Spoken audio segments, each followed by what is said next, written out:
Proceeding आपने नहीं दिखाई जो दिखानी चाहिए थी। मैं समझता हूं हुकूमत वक्त को डरना नहीं चाहिए, बल्कि बजाय इसके कि इमरान खान साहब की लाइव स्ट्रीम कल दिखाते, उल्टा कुछ हुकूमती लोगों ने पता नहीं किसके इशारे पे हमारी अदलिया पे कल हमला आवर हुए। कभी फैसले हमारे हक में आएंगे, कभी फैसले हमारे खिलाफ आएंगे। जब खिलाफ आएंगे तो ऊपर की अदालत में हम अपील में जाएंगे, लेकिन जजों पे इस तरह ज़ाती हमले अगर आप करेंगे तो आपके तो पाकिस्तान से बाहर असासे हैं, लेकिन पाकिस्तान में क्यों आग लगा रहे हैं? अगर इंसाफ का निज़ाम ना रहा तो जो थोड़ी बहुत जो एक उम्मीद है, जो थोड़ा बहुत पाकिस्तान से लोगों की उम्मीद है, उसको भी ख़त्म करने जा रहे हैं। आपका तो सब कुछ पाकिस्तान से बाहर है। ये जो दुबई लीक्स आई हैं, दुबई लीक्स में क्या है? पाकिस्तान से बाहर असासा रखना कोई जुर्म नहीं, लेकिन ये कोई बताना पसंद करेगा कि ये असासा बना कैसे, और ये कोई बताना पसंद करेगा कि बहुत से लोगों ने वो छुपाए क्यों, और ये कोई बताना पसंद करेगा कि एक बिजनेसमैन है वो बाहर इन्वेस्टमेंट करता है, समझ में आती है। लेकिन एक जज है, एक ब्यूरोक्रेट है, एक जर्नैल है, एक सियासतदान है, एक सरकारी ओहदे पे एक शख्स है, वो क्यों पाकिस्तान में अपना असासा नहीं बनाना चाहता? वो पाकिस्तान जिसने आपको पहचान दी, मुझ जैसे नाचीज़ को अल्लाह ने इस मिट्टी की बरकत से 3 बार पार्लियामान में भेजा। ये तो हमारी धरती माँ है पाकिस्तान। तो अपनी माँ को कोई छोड़ के कहीं और जाता है? आप अपनी माँ को खूबसूरत करते हैं या बाहर मुल्क में जाके कुछ और करते हैं?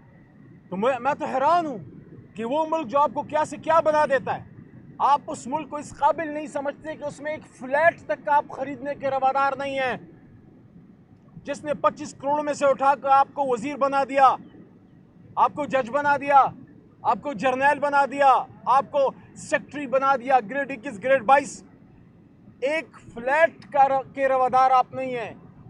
और फिर हम पे सवाल होते हैं मोहब्बतों के, हम पे पर्चे काटे जाते हैं मुल्क से गद्दारी के, जिन्होंने मुल्क बनाया, जिन्होंने पाकिस्तान बनाया, हम पे दहशतगर्दी के पर्चे काटे जाते हैं, जिनका सब कुछ पाकिस्तान में है। इमरान खान साहब का कोई एक मोटरसाइकिल और कोई 1 इंच की ज़मीन पाकिस्तान से बाहर नहीं है। वज़ीर आज़म बन के बनी गाला के पड़ोस में भी कोई उन्होंने 5 मरले का फ्लैट नहीं लिया।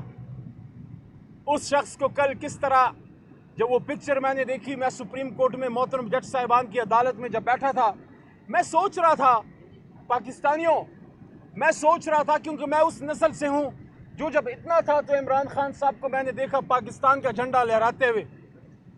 हम ये करते हैं अपने कौमी हीरोज़ के साथ, और कब तक करते रहेंगे? कब तक करते रहेंगे? हमने कदीर खान साहब के साथ क्या किया? क्या उनको एक्नॉलेज किया? उनको वो इज़्ज़त दी? क्या वो इस दुनिया से खुश वापस गए? इमरान खान ने क्या गुनाह किया है जिसको हमने एक मुल्ज़िम बना दिया अडियाला में? आज फिर हम जुमे के दिन इस गर्मी में अडियाला के गेट पे घंटों में और मेरे वो कला भाई बैठे रहे, हमें आज फिर मिलने नहीं दिया गया। मेरा तो समझ में आता है कि 9 अप्रैल की रात खड़ा था, या जेल में अल्लाह ने टूटने नहीं दिया। मैं ये नहीं कहता मैं नहीं टूटा, अल्लाह ने नहीं टूटने दिया, तौफीक अल्लाह ने दी। या अभी 14 मई को फिर मैं खड़ा था पार्लियामान में, थोड़ा सा आईना दिखा रहा था, मुझे रोक लो, इनको तो जाने दो। और मेरे से ये सुर्ख लकीर मेरे गिर्द क्यों है? मेरी जमात के कुछ लोग आ जा रहे हैं, तो मुझे क्यों गेट पे 5-5 घंटे बिठाया जाता है हर रोज?